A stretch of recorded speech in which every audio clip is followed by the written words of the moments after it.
पहले नंबर का तो 2 लोटा जल जब घर से लेकर जाओ तो जरूरी नहीं कि दोनों हाथों में लेकर जाओ, एक लोटे के ऊपर दूसरा लोटा रखकर दूसरा हाथ से अगर कोई काम हो, पल्लू लेना हो या कोई कार्य हो तो कर सकते हो। नहीं तो तुम 2 लोटा हाथ में रख लो और पल्लू डाल देना सिर पे,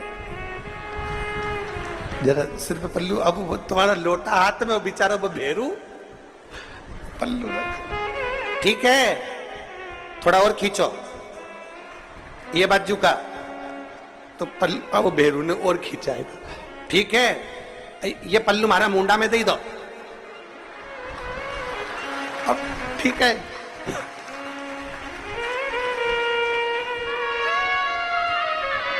और थोड़ी दूर चली और याद आ गया, ओ बाप, इतने में भेरू ने कहा क्या हो गया, क्या हुआ? वो हमारे फूल माला की पन्नी तो ही रह गई, जरा उठाओ उठाओ जरा, ये ले कमर में खोसी दो, कमर जो खोचे, कमर में पन्नी।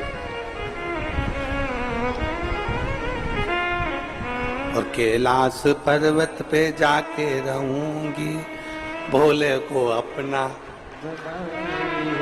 अब पति भी के अच्छा शंकर हुआ और अच्छा जल हुआ, दोनों। निवेदन है, अगर 2 लोटा हाथ में ना तो एक के ऊपर एक लोटा रखकर भगवान की भक्ति धारण करते हुए 3 चीजों में एक चीज जल 2 लोटा, दूसरा श्री शिवाय नमस्तुभ्यम का जाप पूरे सावन के महीने में से कम 5 दिन ऐसे निकालना कि बेलपत्री के पेड़ की छांव में बैठकर हम श्री शिवाय नमस्तुभ्यम की कम से कम 1 माला जरूर कर लें, जरूर। और मान लो अगर बेलपत्री का पेड़ नहीं मिले, तुम्हारे आसपास में नहीं मिले, तो फिर एक काम करना, शंकर जी के मंदिर की बेलपत्र मिली जाए, उसको सिर पे, हमारे यहाँ कहते हैं आंवले के वृक्ष का जब आंवला नवमी आती है ना, तो आंवला नवमी आती है और आंवले के पेड़ के नीचे जाकर भोजन नहीं कर सकते, आंवले के वृक्ष के नीचे नहीं जा सकते, तो आंवले के वृक्ष की पत्ती को सिर पे रख के भोजन कर लो, तो कहते हैं कि हजारों अश्वमेध यज्ञ के पुण्य के बराबर, भंडारे के बराबर भोजन प्राप्त हो जाता। आंवले के वृक्ष